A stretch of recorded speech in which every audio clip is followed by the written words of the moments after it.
So hello and welcome to this evening's session, or afternoon or morning, depending on where you are in the world and when you're watching this. I'm Jo Musker-Sherwood, and it's my pleasure to be here with you this evening and to have the next sort of hour and a half to share together really in looking at how we can tend to what's going on inside of ourselves. So I'm sure many of us are here because we do a lot of work out in the world, trying to affect change out in the world. We're constantly coming up against all that is unraveling in the world right now, and it has profound impacts, for better or for worse, on our inner state, our emotional, mental, spiritual state. And so it takes some real skill to actually learn how do we tend to that. And it is not a skill that has come naturally to me at all. Often we end up doing the things we want to learn about. So that's how I've ended up doing what I'm doing, but I'll share more about that as we get into it.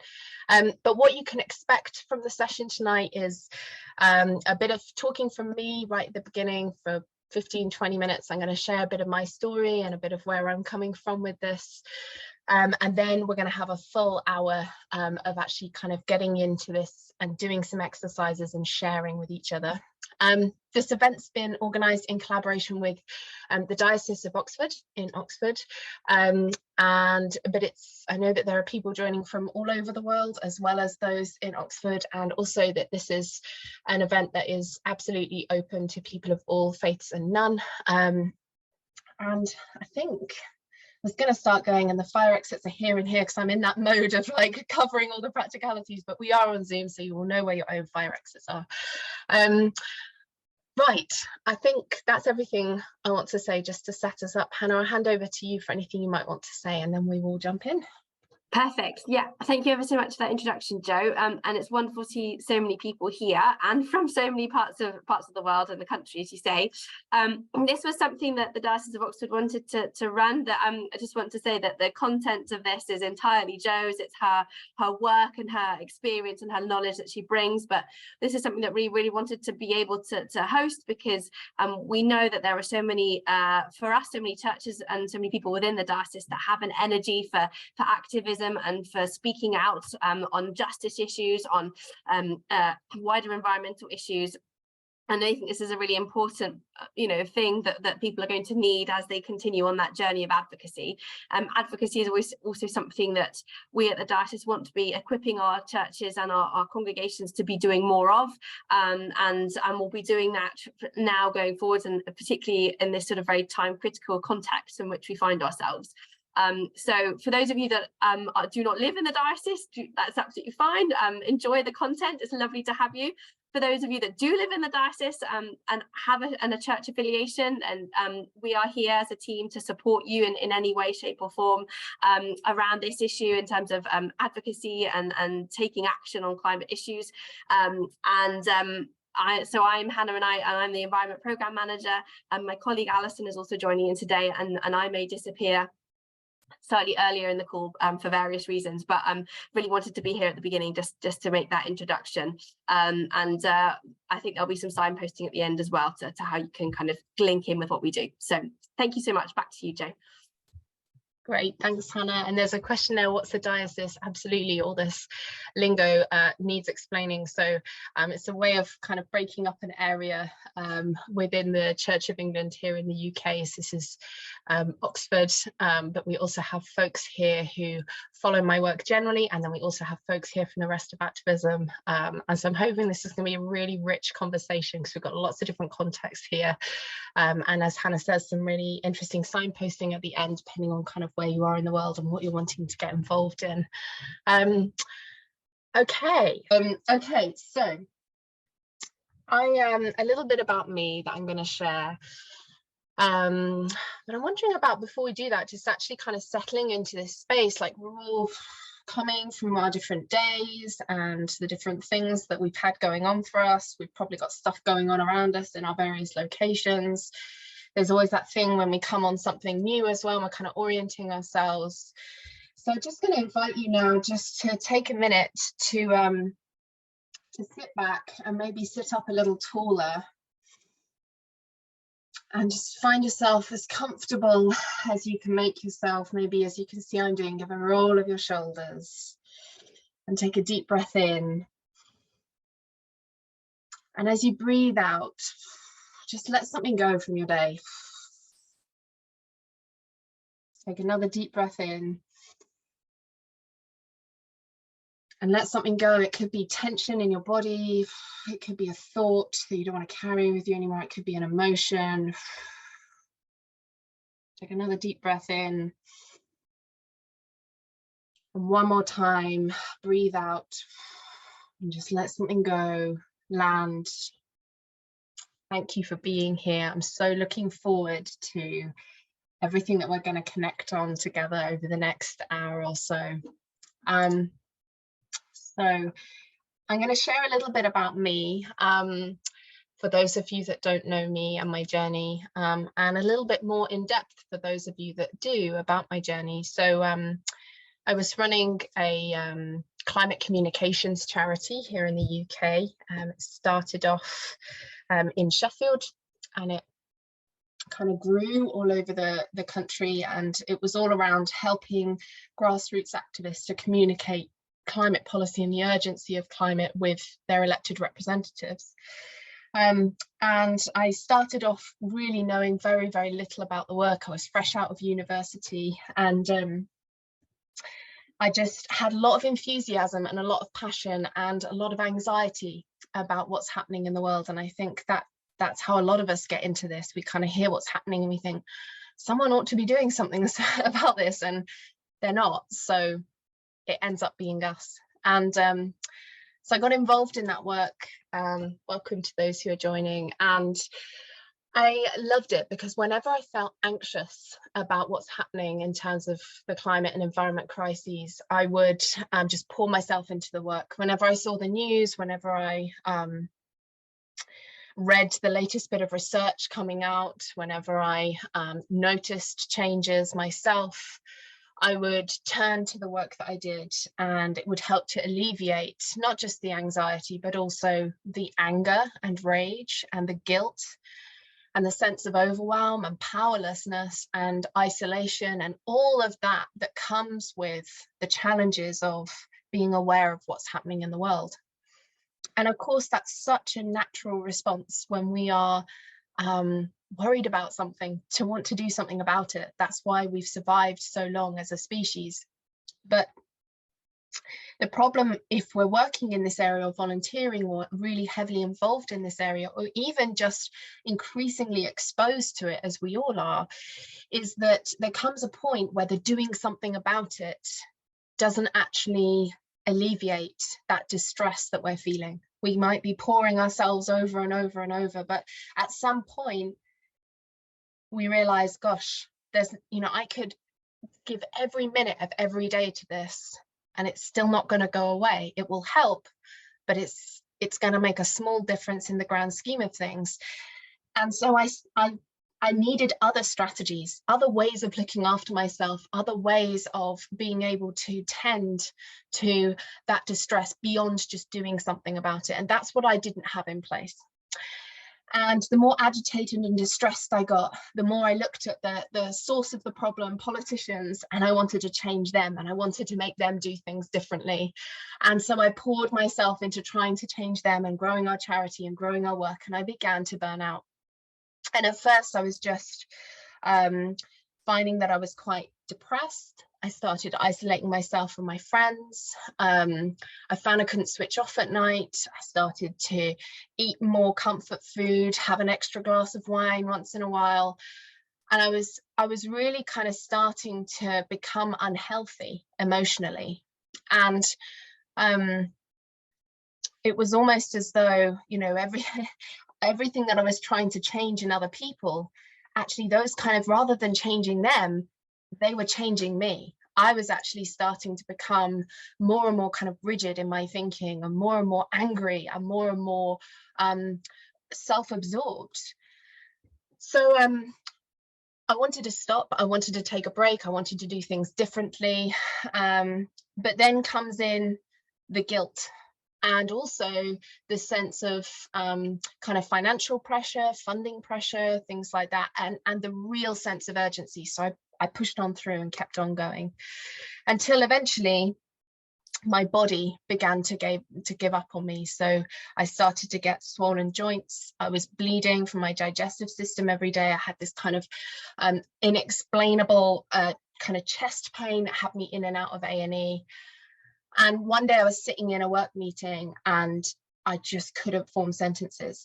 I didn't know where I was. I didn't know what was happening. My brain had completely kind of cut out. And at that point I knew, I don't care how urgent this crisis is, I can't carry on like this.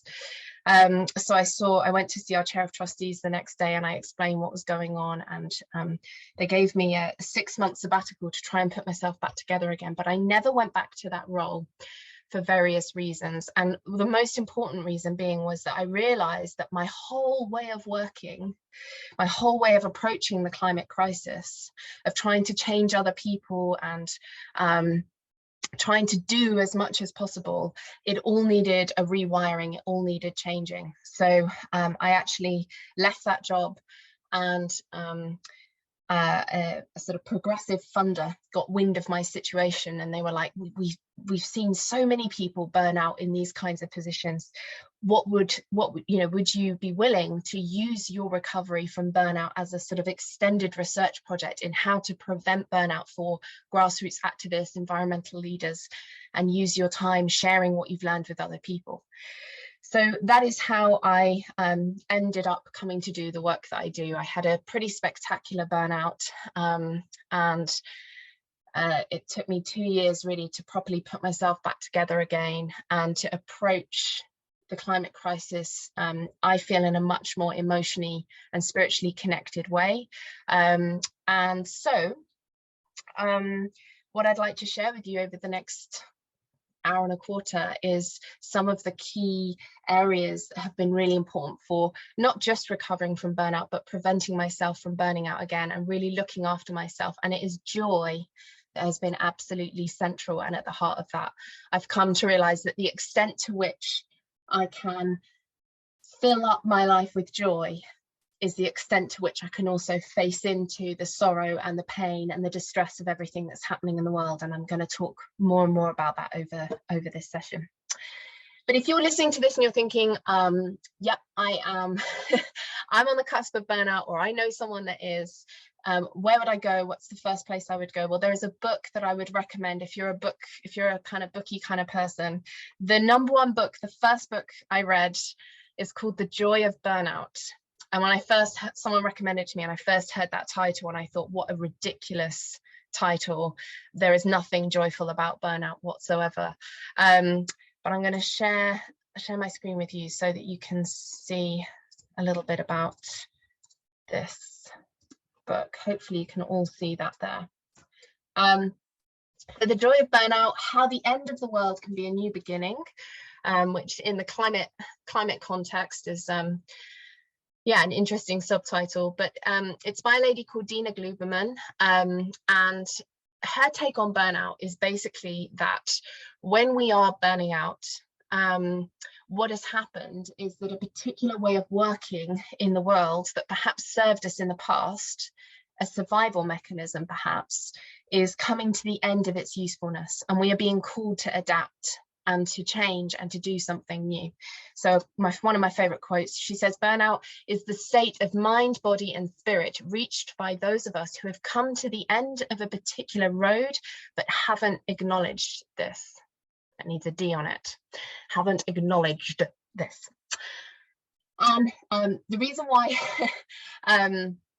this especially fascinates me is because I think we could say exactly the same thing about the way that we are approaching the Earth on a global scale. That actually this kind of global burnout that we're seeing in terms of climate change is a state of being in the planet, but also in our cultural systems that feeds right down to us as individuals, where this way of kind of extracting from the Earth without replenishment is coming to the end of its usefulness. It came to the end of its usefulness a very, very long time ago, and it's no longer serving us. And actually, we're really struggling in cultures responsible for climate change. We're really struggling to come to terms with the fact that this way of working is coming to an end.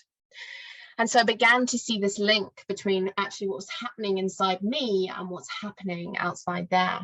And what is it that was coming to an end in me? What is it that my burnout was calling to me, was saying to me? What was the gift in my burnout was the realization that this kind of extractivist way of working, of take, that we see in late stage capitalism, that we see in our approach to the Earth's resources, I was behaving in that way towards myself.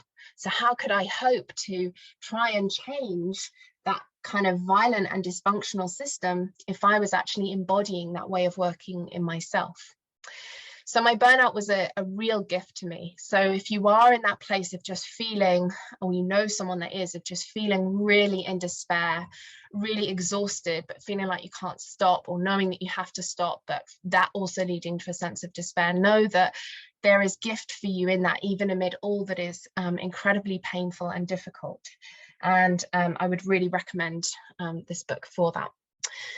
So with that in mind, I'm going to introduce my one of the favorite models that I found for working through ecological distress or eco-anxiety, or whatever you might call it. It's by a wonderful woman called Joanna Macy, who is based in the States. She's, I think, 90 something years old. She's been doing activism for a very, very, very long time. And this is her framework, and it's a slightly fuzzy picture, but I'm going to talk you through it. So she uses a dandelion, and she calls this her spiral.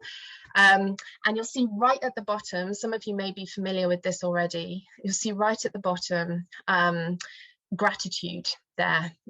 This is where she says we've got to root everything we do. If we want to bring emotional intelligence to the work that we do, we've got to ground it in gratitude, and we'll talk a bit more about that in a bit. And not in the kind of, oh, everything's fine, or I'm so grateful kind of way, but real kind of gritty, real, feel it in your body, that warm, lovely feeling of gratitude, kind of gratitude. And then from that place of gratitude, we can move to honoring our pain. So this is the bit where we actually don't turn away from or try and avoid what's painful or anxiety producing, but we turn toward it. And that can feel so counterintuitive, especially if we're burning out. We can feel like, I already feel awful. Why would I want to do that? But when it can be held in a safe way, in a way where we really feel that we are held by others, and that's what we will be doing this evening. We'll be holding each other, and I'll be sharing ideas for how we can do that.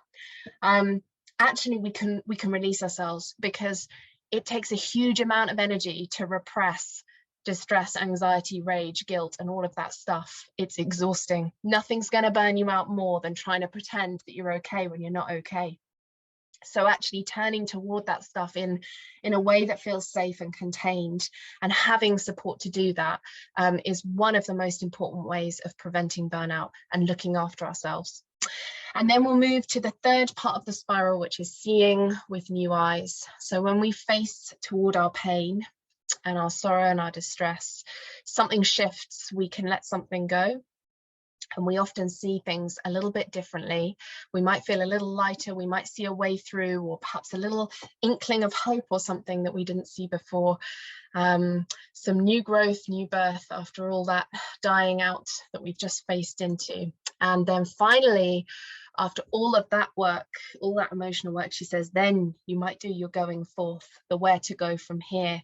Having kind of grounded yourself in something really solid in terms of our own emotions around what we're doing.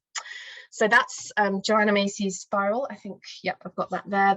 If you want to find out more about that, her work is called The Work That Reconnects.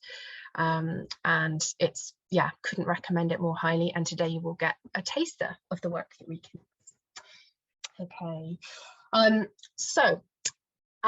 This is the time I've talked for a long time now, and so I'm going to put you into breakout rooms. Let's go from there. So We're going to move into breakouts. You'll be in the same breakouts for the whole of the thing, so you'll get to know each other a little bit, and we're going to start with that gratitude. Someone, whoever feels like it, is going to go first and lead with the sentence, I feel grateful when. So I don't know, Sarah, if you could put that in the chat. I feel grateful when. Fab, no problem, Robert. I feel grateful when. So then you just finish that sentence off with, in a short way, something that you feel grateful for. So I feel grateful when I get the chance to slow down and notice the feeling of breath in my body, for example. Or I feel grateful when the sun comes out. I feel grateful when I see my friends. And then someone else, whoever will go next, I feel grateful when, and then we'll have someone else who go next, and then whoever else is in your group, I feel grateful when. And then you'll just carry on in that same order, going round. I feel grateful when, I feel grateful when, I feel grateful when. And the idea of this, it's called a cyclical inquiry. The idea of it is that it actually stretches you to think of more and more things as you're going round.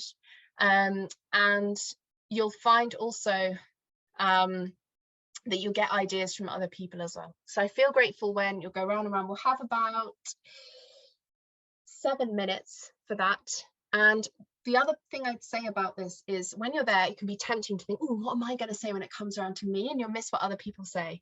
So instead, have a go at just listening to what other people say. And yeah, and then when it gets to you, if you have to take a minute to think about your gratitude, that's absolutely fine. But just make sure you get that chance to really take in and listen to other people's gratitude. So I feel grateful when.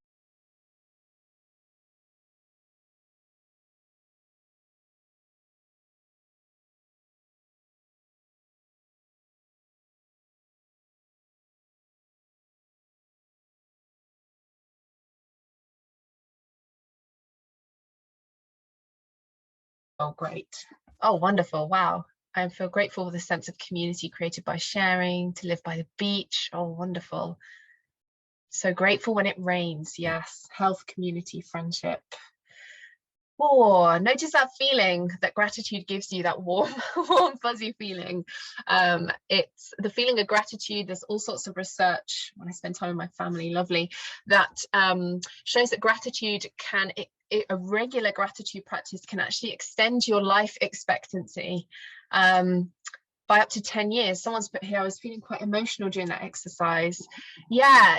Gratitude is incredibly powerful, and the science behind gratitude is amazing. I might just take a minute out to share a little bit about that for those that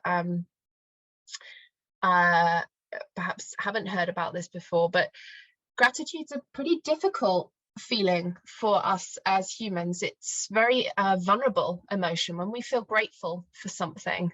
Hello, if you're just joining, I'm just sharing a bit around gratitude as an element of joy. That's important for our activism. But when we feel grateful, it's actually when we stand to lose the most. So it's actually a really vulnerable, really, really scary emotion.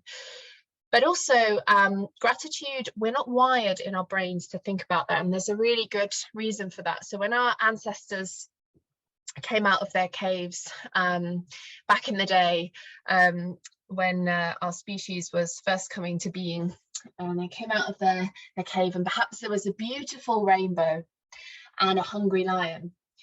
Those ancestors that came out and noticed the hungry lion, they survived. And the ones that came out and admired the rainbow, they died because they didn't have that threat response. And so the genes that are handed down from one generation to the next, in terms of our development as a species, is our genes that are wired to notice threat.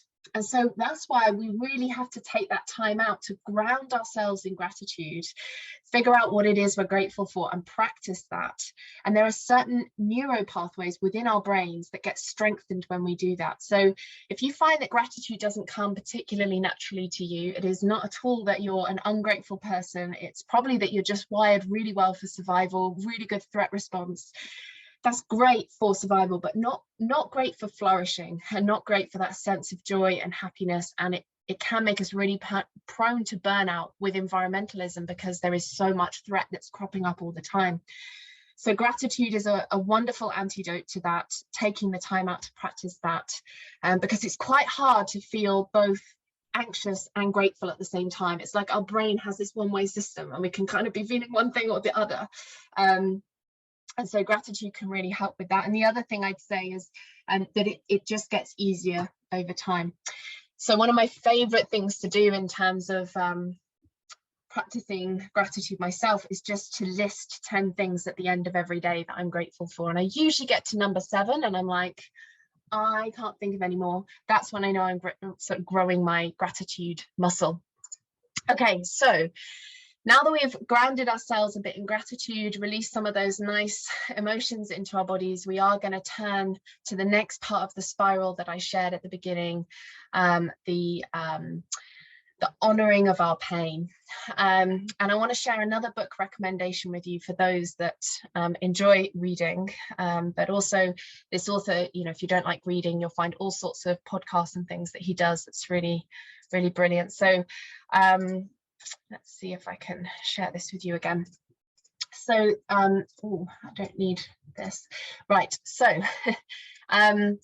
what we've got here is The Wild Edge of Sorrow by Francis Weller. And he's an American psychotherapist, and he talks about the idea of taking out an apprenticeship with sorrow and with grief and with pain.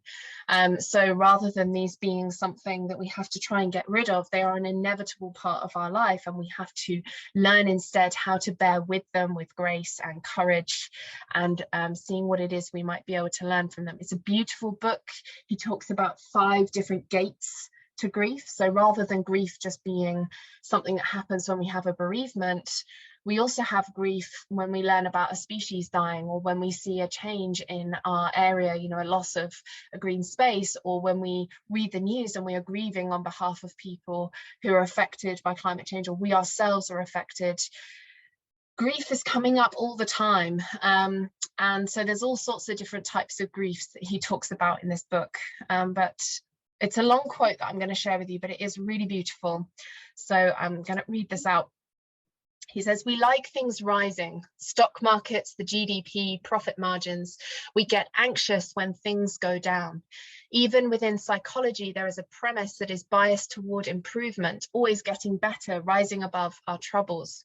When we are able to see loss as inevitable and in a very real way necessary, we are able to engage with these moments and cultivate the art of living well, of metabolizing suffering into something beautiful." Someone there also recommending The Wild Edge of Sorrow. It's a life-changing book for sure. So he really advocates for this turning toward our pain, and he talks about how, you know, the job of a mature or emotionally intelligent person is to hold our grief in one hand and our gratitude in the other, and to be stretched out wide. And so, having spent some time with gratitude, we are going to have this chance really just to share with each other what's painful or difficult about caring for the world. What's painful or difficult about caring for the world? And so it could be, you know, that you want to talk about your ecological grief, or it could be about something else, you know, whatever you want to bring into this space. This is an opportunity really for you just to be seen and heard by others, and to know that you're not alone, and to know that it's okay to to be finding things difficult, because things are difficult in the world right now. In your own time, and share kind of what's painful or difficult for you about facing into the climate crisis and the various environmental crises.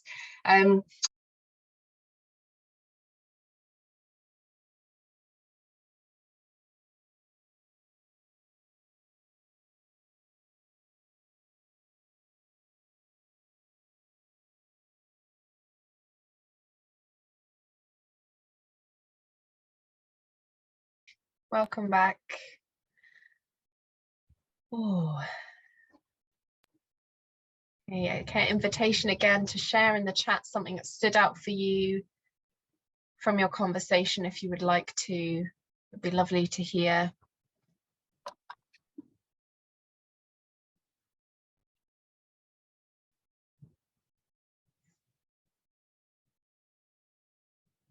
And we'll just wait for the other groups to come back.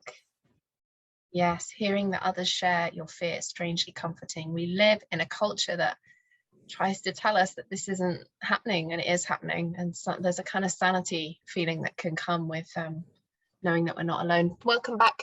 Just the invitation to share in the chat something that stood out for you from your conversation that you just had that you would like to share with others. It's lovely to get a sense of what different groups are sharing. Someone's here, hearing that others share your fears is strangely comforting. I definitely find that I feel less alone, and even though it can be hard to face some of that stuff. So I'll just give you a minute or two if there's something that you feel able to share from your conversation.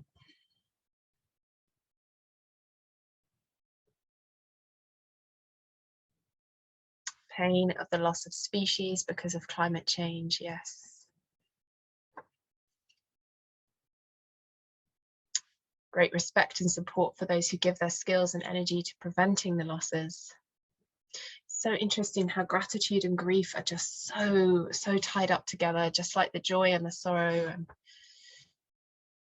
we suppress one, we suppress the other.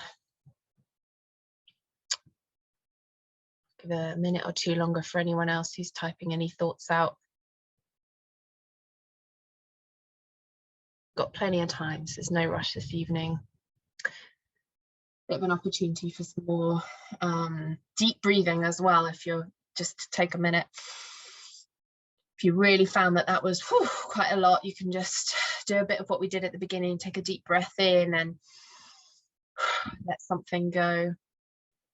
Grief was more difficult to articulate than gratitude for me. Someone in our group pointed out that if you work or volunteer in environmental areas, you can be in a bit of an eco bubble.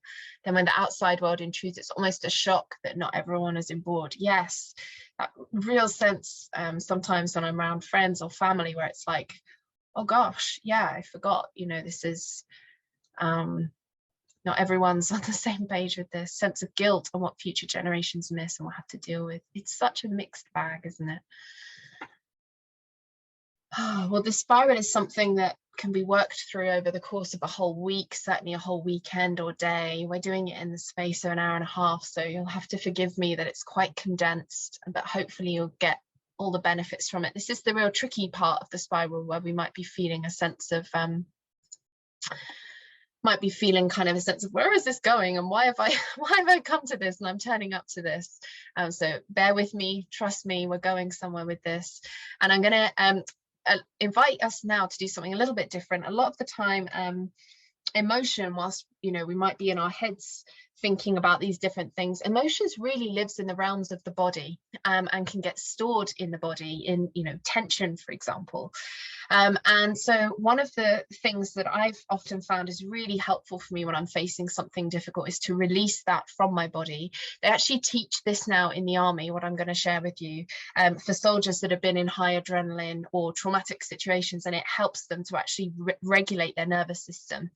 And so we're literally just going to shake off what we've just been sharing with each other. And I don't know if any of you've got a dog or a cat, but you might see when they got some kind of stress, and then after that stress is passed, they'll shake it off. And it's actually really good for us as humans to do that too.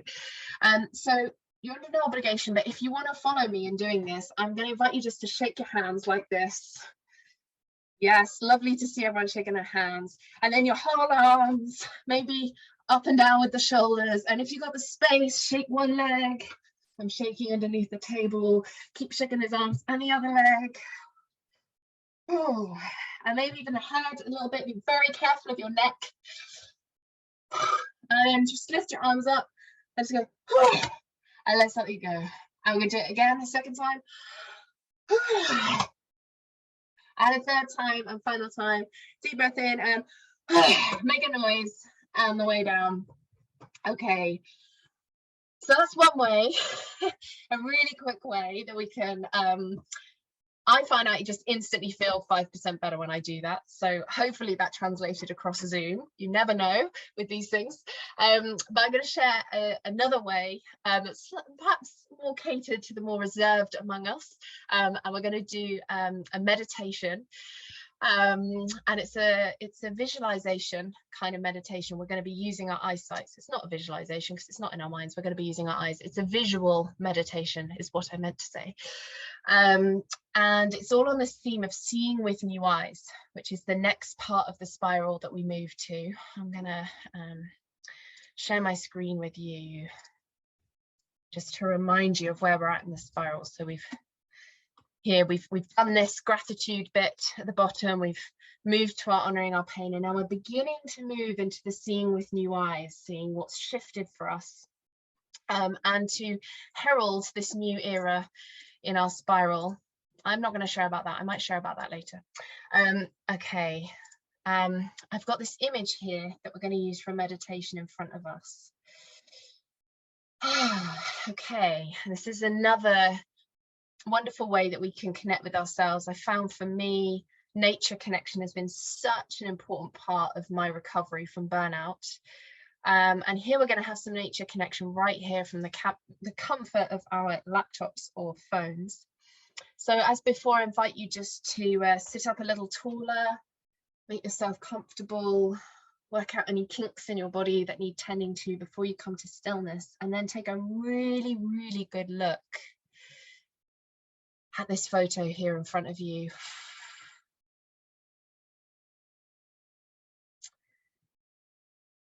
And what I'm going to ask you to do in a minute is to close your eyes and bring to mind with as much clarity as possible and as much detail as possible this picture here in front of you. I've worked with this picture maybe now 10 times, and I find something new in it every single time. I love this exercise.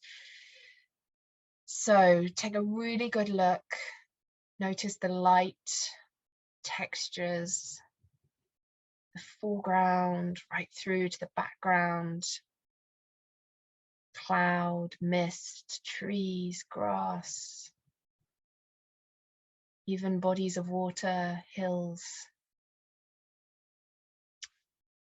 And now the invitation is to close your eyes and bring this image into your mind's eye with as much clarity as possible.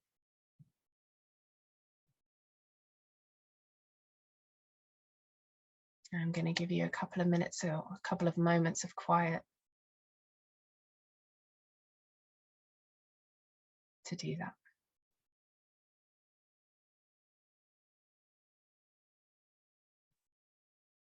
Okay, now open your eyes again and have a look. What did you miss? What might you be seeing with new eyes now, a second time round? Details that you may have missed before.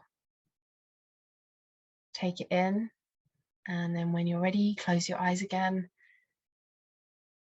and bring this image into your mind's eye. Fill in the blanks.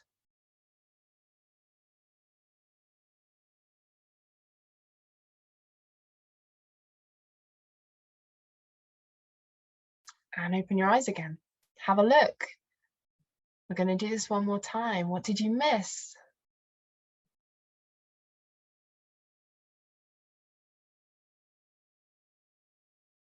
And when you're ready, close your eyes again. Fill in that picture with even more detail.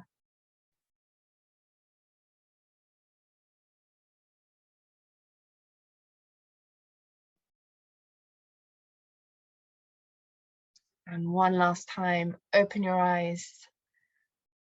Have a look. Anything else you might have missed?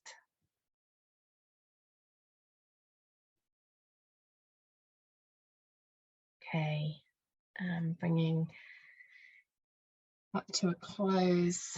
I'm going to leave that image up whilst I share with you a little bit around what we're doing here for anyone who likes to know some of the science or the theory behind these things. But if this is just going to take you out of your meditative place, then just stay with this image. Imagine you're on the top of this beautiful hill. You've just climbed up and you're looking at this amazing view. But for those that are interested, what we're doing when we tune into our senses, in this case sight, very, very, very clearly, is that we bring ourselves really strongly into the present moment. So when we are anxious or worried or in distress, we tend to either ruminate on the past or obsess and worry about the future. And we find it very difficult to be present to the moment. And one of the quickest ways we can shortcut that process is to tune into our senses in some way and to come into the present moment.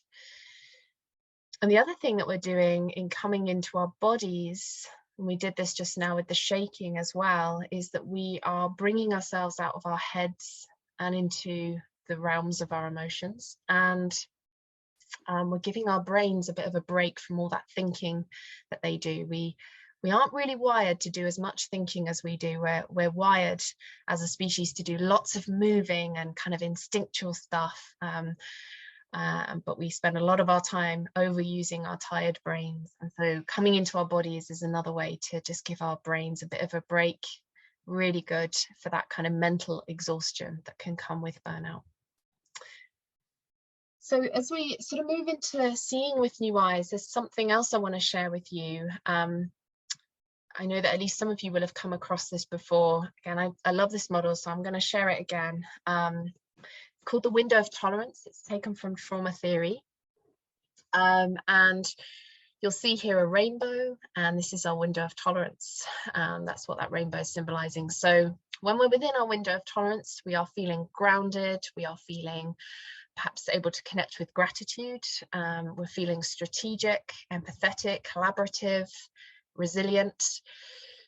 When something is very distressing, it will push us outside of our window of tolerance, and we will go into one of two states. The first is despair, which if we are connected at all to what's happening to the earth right now, we will have all experienced some level at some point of moving towards that part of outside of our window of tolerance of, oh gosh, this is really tough. But at an extreme end, we might feel a sense of hopelessness, meaninglessness. And it's really immobilizing. It's our freeze response, psychologically speaking. So it's our body shutting down and going, this is too much, it's all over, I just need to curl up in a ball. But the other place we can go to is denial, which is why denial of what's happening in the world is as much a symptom of eco-anxiety as despair is. It's our brains going, nope, this is too scary, I'm going to pretend it's not happening. And the other thing I often say with this model is that it's really normal and even helpful to take trips to the realms of despair and denial. So we've just taken a dip into the pain and perhaps despair that we feel in working through this spiral. Equally, there'll be times when we just need to switch off from what's happening in the world, and we need a strategic period of denial. And that's just called healthy boundaries. But what matters is that we're able to move to different parts of the window of tolerance, depending on where we want to be and what's useful. And we want to be within our window of tolerance as much as we can. So this is called the window of tolerance. And what we've been looking at today is ways of expanding our window of tolerance through, that movement, or through sharing with others, or meditation, or I'm going to share some more ideas as we go forward as well. So I'm going to stop sharing my screen. So that's our window of tolerance, and I'm going to invite us back into our groups again for some sharing around this seeing with new eyes thing. So essentially, what are you seeing differently? If anything, what's sitting differently for you or feeling differently for you as a result of moving through this spiral? So it could be something that you're learning, or it could be a shift that you felt through the meditation. It could be actually just the sharing with others in the honoring our pain part just now. What is feeling for you? What are you noticing that you're seeing or feeling differently as a result of this work that we're doing together?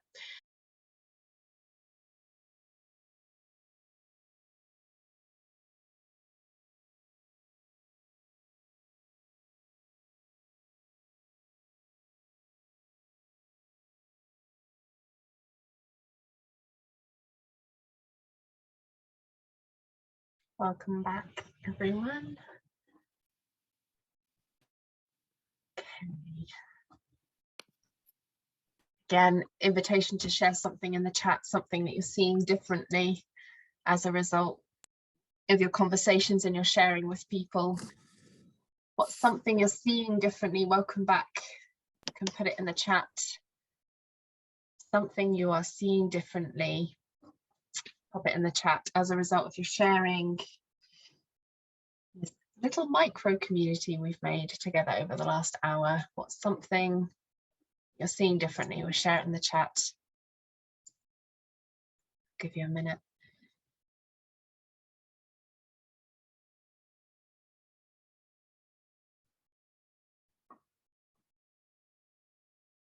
Share.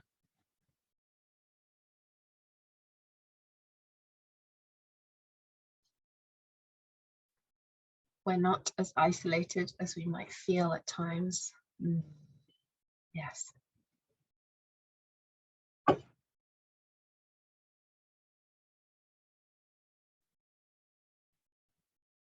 Give another few minutes for anyone else that wants to share. Indeed, the possibility of creating community around gratitude, grief, and connection. Yeah, those are three great pillars for community, aren't they? Gratitude, grief, and connection. Connection, however unlikely, or through writing, was a common theme to bring perspective. In facing and honouring our despair, we can plant the seeds of hope, yes. While things often feel dire, there is so much beauty. I don't want to waste not appreciating the beauty, and so I connect with this feeling with fresh, shared heart.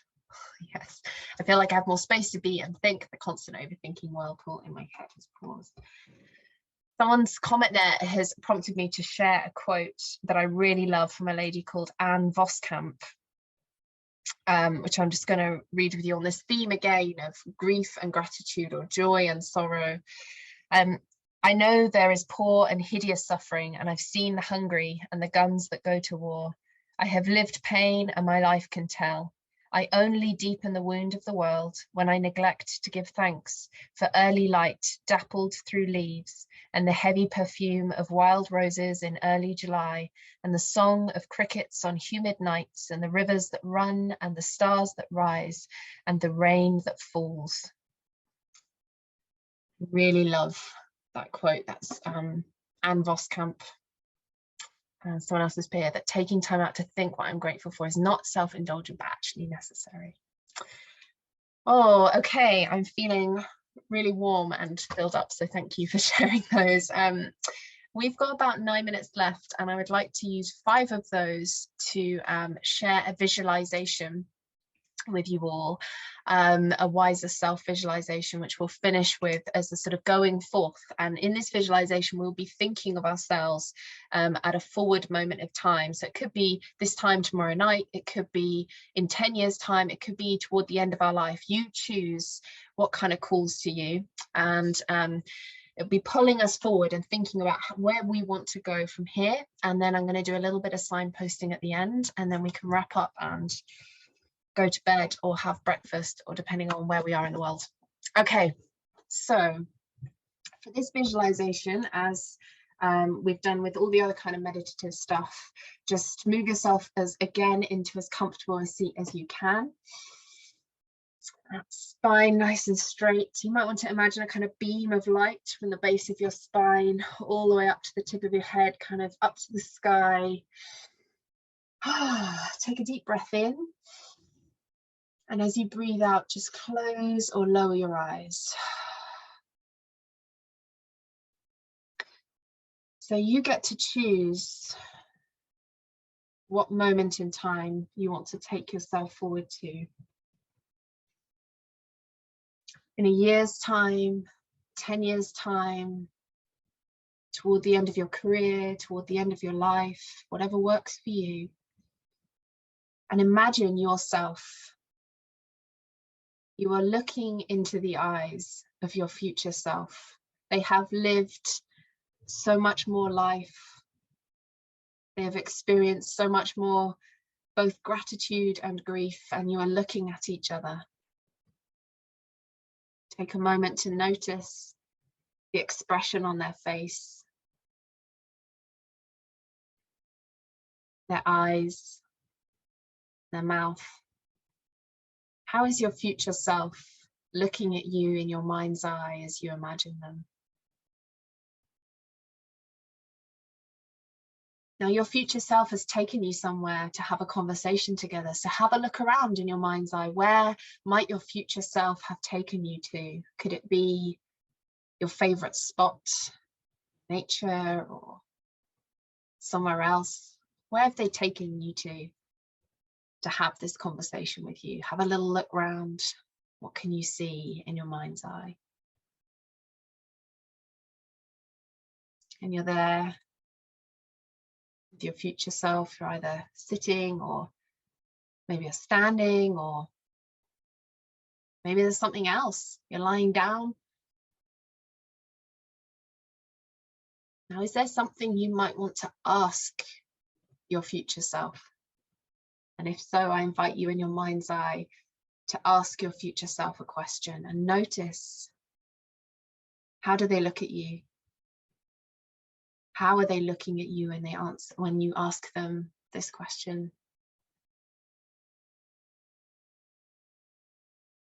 And what might it be that they have to say to you?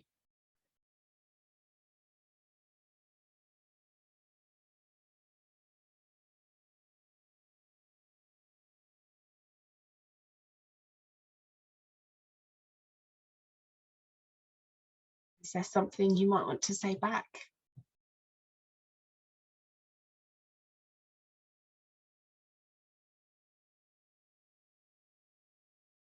How are they looking at you now? As you have something you may want to say to your future self. There's an opportunity now for perhaps one final thing from your future self to say to you.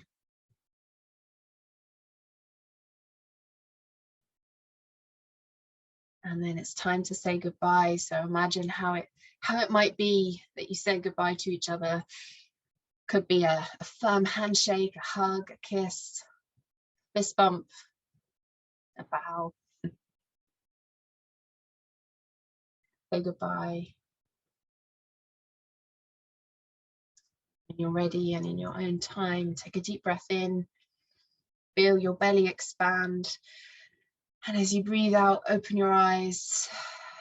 Ground yourself back here in this present day, 5th of October 2022. Welcome back.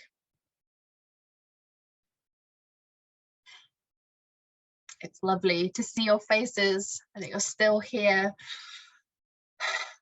after this time together.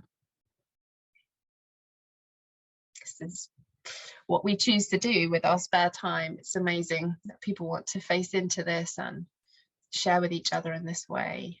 Yeah, if you've got any words from your future self that you want to share with others, please put it in the chat. It's just always such a gift to hear. I'm going to read this one out. Every act of kindness and every act of appreciation creates ripples, and those ripples may combine with other acts of kindness to become waves of love that do make a difference for a better world. Yes. Beautiful. Just whilst you're typing that, I'm going to do a little bit of signposting for those that do want to share. The first is if you are based in Oxford, Diocese of Oxford, who this event was organised in collaboration with.